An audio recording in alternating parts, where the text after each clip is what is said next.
Imagine a pot of dirt that's bone dry, rock hard, and utterly barren. Water just beads up and slides off like it would on pavement. Not one bit soaks in. The roots below are parched, desperate, neglected. Plenty of gardeners see soil like that and chuck it straight into the bin. Over and out, no hope left. But that's a huge error. One that costs you money since that soil isn't truly gone. It's just sleeping. With 3 basic pantry staples, 1 overnight dip, and a dash of waiting, it'll burst back to vitality by dawn. Forget pricey plant foods or runs to the nursery. This is a subtle revival that unfolds overnight in silence. The $2 billion commercial fertilizer business wants this trick kept under wraps. Why? Once gardeners learn it, they quit shelling out for fresh bags, season after season. Here's the breakdown. Part 1. The sneaky lie at the garden store. Before reviving anything, pause and ask, what wrecked it to begin with? Step into any major garden shop, and you'll find racks stuffed with flashy bags of top-shelf potting soil, all hyping thriving, no-fuss gardens. What they skip entirely, no bag warnings, no labels, nothing, is how most of that mix shows up biologically lifeless, fully sterilized, with every tiny microbe eradicated. Companies do it to kill weed seeds and bugs, which seems smart at first.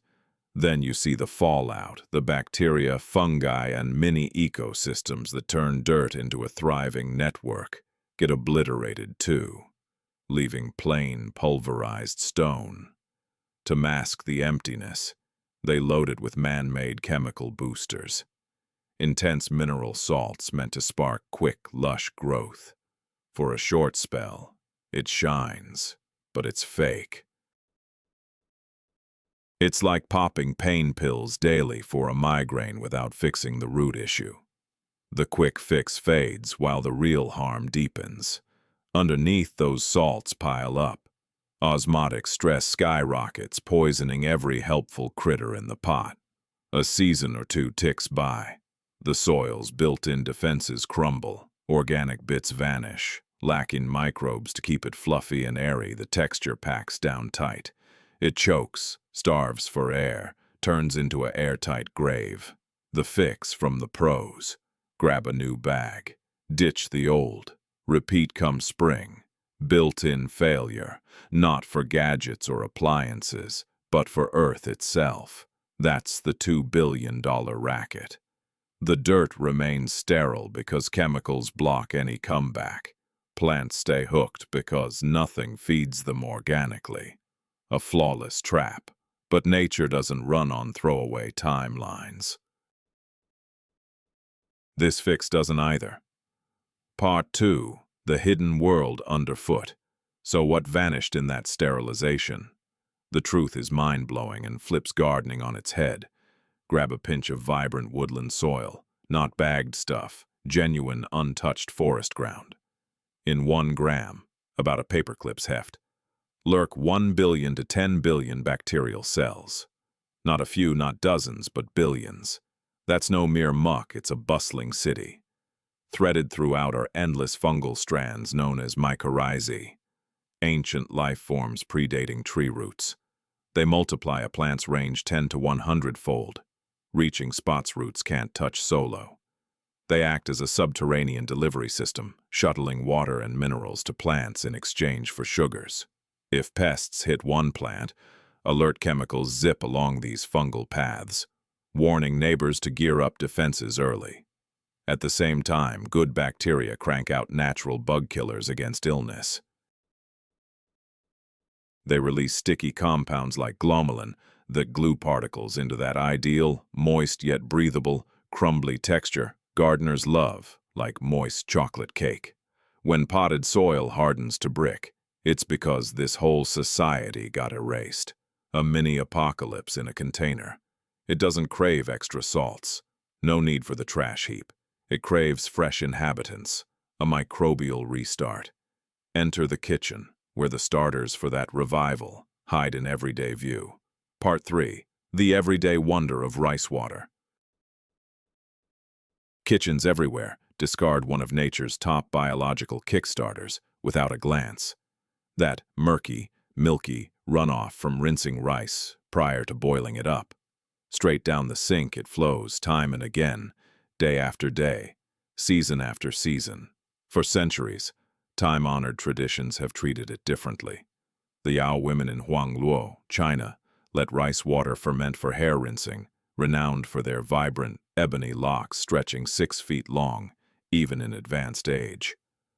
Throughout rural Asia, folks have relied on this rinse for decades to boost garden growth and fortify farm animals. What's behind its potency? That initial wash extracts heaps of starches, proteins, B vitamins, plus key minerals such as phosphorus and potassium, right from the rice kernels. To microbes, it's a banquet. However, and here's the common pitfall, dumping plain rice water onto lifeless soil won't cut it. Not straight away. When unfermented liquid soaks into hard-packed earth, sleeping bacteria rouse and devour the starches. Yet to process them, they borrow nitrogen from the surroundings, leading to nitrogen immobilization that deprives plants even more harshly than before. The key lies in fermentation. Gentle, unhurried, deliberate fermentation.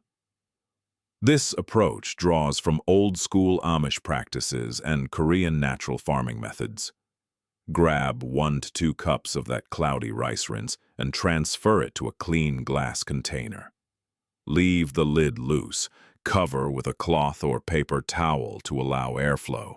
Place it in a cozy, dim kitchen nook, then bide your time. Just 3 days, in that 72-hour span. Magic unfolds. Airborne lactobacillus bacteria, the kin behind yogurt and sourdough, settle in and take over. They dismantle the dense starches while exploding in numbers. Plain tap water starts nearly lifeless.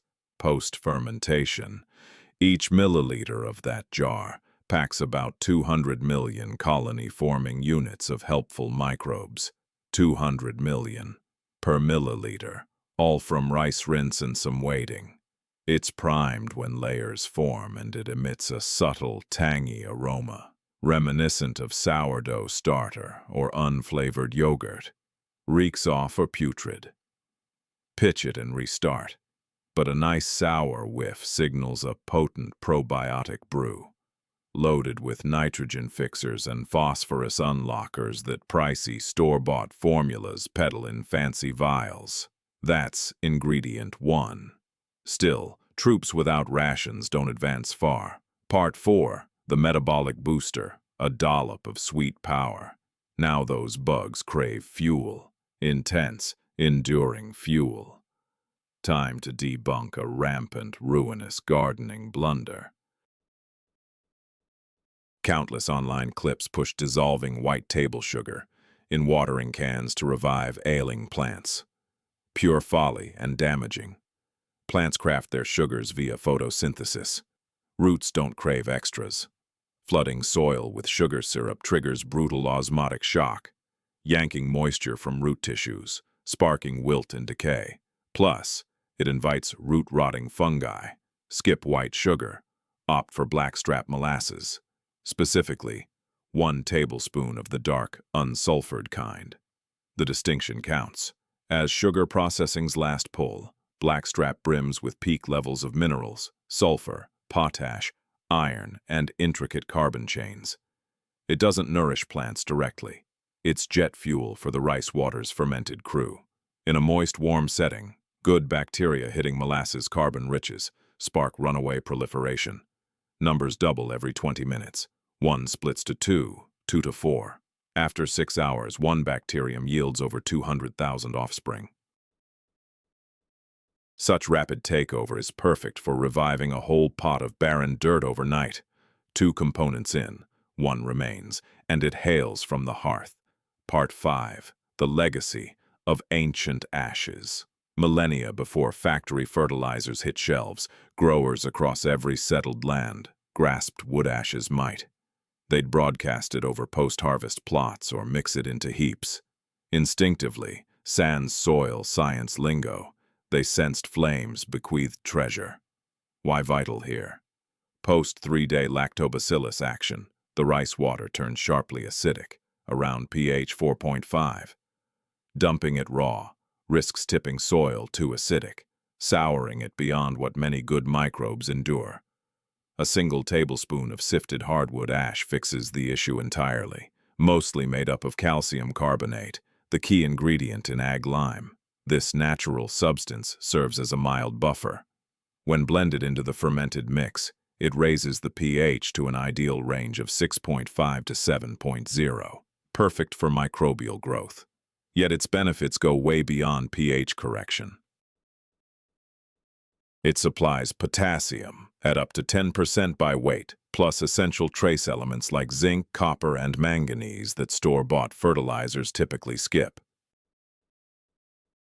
In tight-packed soil, the calcium acts like a molecular crowbar, breaking up harmful salt buildup from long-term chemical fertilizer applications and restoring the soil's nutrient holding and swapping capacity. Key warning: stick to pure hardwood ash from untreated logs only. Avoid anything from pressure-treated wood, painted scraps, or charcoal briquettes. And never combine wood ash straight with synthetic nitrogen fertilizers. That sparks a reaction, releasing ammonia gas, which can be irritating or even dangerous. Just 3 simple items, sourced from your kitchen or hearth. Cost, next to zero.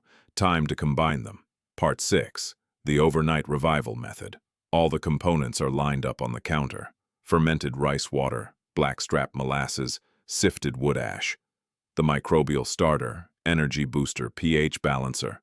3 elements sparking a single overnight miracle. Here's the precise recipe.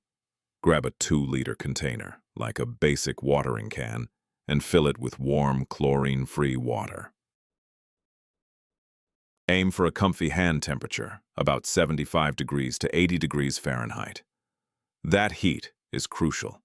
It lowers water's surface tension so it soaks into the hard, water-resistant crust of compacted soil rather than beating up and running off. Plus, it softly rouses sleeping microbes. To the warm water, add 100 milliliters, a bit less than half a cup, of your 3-day fermented rice water. Toss in 1 level tablespoon of blackstrap molasses, then 1 tablespoon of sifted wood ash. Stir softly till the molasses fully melts away. Next, place the pot of lifeless packed soil into a bigger tub or tray. Slowly, pour the full mixture over the soil until it's totally immersed, not merely moist or splashed, but deeply saturated. The dirt requires a full immersion in this brew. Then step back. Stash it in a dark, quiet spot for 8 to 12 hours. Overnight works best. In those still hours as the home sleeps, a remarkable shift unfolds in the pot. The thorough drenching drives the microbe-rich liquid into every tiny fissure and pore of the compressed earth. Lactobacillus and friendly bugs start taking root in ground that's been sterile for months or even years. Molasses powers their initial boom in numbers. Ash keeps the environment steady for them. By midnight, settlement is kicking off. By 3 a.m., numbers are exploding. By first light, the pot holds something transformed. The true magic reveals itself post-dawn. Part 7. The morning air infusion. Come morning, pull the pot from the basin and position it to drain easily. On a wire rack porch rail, anywhere excess can drip out via gravity. Here's the unexpected twist. As liquid flows down and out, it generates a suction that draws fresh oxygen from the air deep into the root area. Zones choked by compaction for ages. This rush of air, slamming into the sugar-charged bacteria, ignites an aerobic explosion, as experts term it. With oxygen abundant, the microbes rev up. Numbers double every 20 minutes. Millions turn to billions. As they devour and divide wildly, they release extracellular polymeric substances, natural glues, that clump the powdery dead soil fines into sturdy, airy aggregates. They're not merely inhabiting the soil, They're reshaping its very framework from within. Yesterday's dense, inert clay block is morphing into a soft, aerated, vibrant network. Need evidence? Hold off 48 hours post-drain. Scoop a handful. Shut your eyes. Inhale deeply. Gone is the musty powder or decay whiff. In its place, a profound, earthy aroma like a woodland after a warm summer shower. That aroma, geosmin.